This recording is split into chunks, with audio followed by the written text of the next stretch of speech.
What is going on, Screen Watcher Nation? This is the Screen Watcher here with a biography on one of my favorite actors. It's one that I mentioned during the Ghostbusters series. It is on Rick Moranis. But before we jump into why I wanted to do a featurette on Rick Moranis, don't forget to like and subscribe. Shh, they're about to start the movie. Okay, why would I want to do a little feature on Rick Moranis? Well, one, he's one of my favorite actors. He's been in a ton of some of my favorite movies. He was in Honey, We Shrunk Ourselves, Honey, We Blew Up the Kid, Honey, We Shrunk the Kids. Those were some of my favorite movies growing up. He was in Ghostbusters 1 and 2. He was in Spaceballs, which is a Mel Brooks movie, which is hilarious. He was in My Blue Heaven with Steve Martin, which is a phenomenal movie as well. He was in one of my father's favorite movies, Little Shop of Horrors. Please don't judge my father on that. He was in The Flintstones and a number of other movies as well. His acting range is phenomenal. He plays serious roles. He plays roles that are very, very comedic timing based roles. He plays kind of the wimpy guy extremely well, and that's because of his stature and kind of his build and things like that. But he is one of the sweetest people in Hollywood, and I think a lot of people would agree to that. And one of the things that really hit hard for me, and one of the reasons why I wanted to feature him, and most of my generation doesn't know a lot about him because all of those movies were back in 1994, back in the 80s, early 90s, 80s, 70s, that kind of stuff. So his career was mainly back in the day. He has done some voiceover work in recent years, but the reason why he left Hollywood, he kind of got disenchanted a little bit with the Hollywood pressure, and then his wife unfortunately had cancer, and in 1991 she died.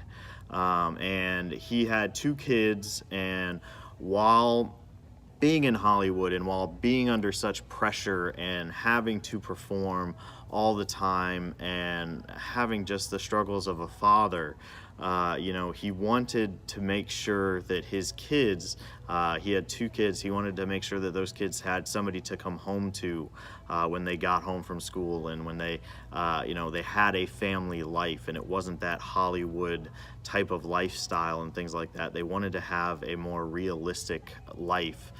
He wanted them to have that life for his kids, and that's just one of those things that I really, really respect out of an actor. You see so many of today's actors and actresses out there who are constantly out in the tabloids and in the paparazzi photos doing crazy things, and Rick Moranis just isn't that guy. He was always, I've never heard a negative thing about him. He's just always been that positive light in Hollywood for me. His movies still crack me up to this day.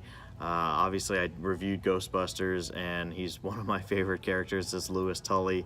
The honey we blanked whatever to the kids, which sounds gross, but it is not. All of those movies are very nostalgic for me. Spaceballs, again, his acting chops and his comedic timing in that was phenomenal. If you haven't seen any of those movies, like My Blue Heaven is an extremely underrated movie. If you have not seen that movie, I'll probably do a review of it in the next bit here as a way back film just to go over. It's a very funny movie between him and Steve Martin. It's also got Joan Cusack. That is a movie I highly recommend people see. Yes, he was in The Flintstones as Barney Rubble, and that, a lot of people are kind of on one side or the other with the Flintstones movie. But it's something that you don't see in Hollywood anymore, where somebody would sacrifice the Hollywood lifestyle, the Hollywood money, for their family. And I just respect him so much for that I wanted to do a single featurette on him for that. And his kids now are grown up, and they're like, Dad, you should go back into show business, and people love you and your movies. And all that kind of stuff. And he's like, you know what, I think I'm kind of done with that. And he's done, again, like I said, a couple of voiceover works and some things like that. But you know, when he knew it was his time, he said, you know what, I'm kind of done with that. And that's another thing that I respect him for. And you know, I just wanted to do this for people who have not heard enough about Rick Moranis. Go and check out his movies and have a wonderful time doing so. So that's my little biography of him.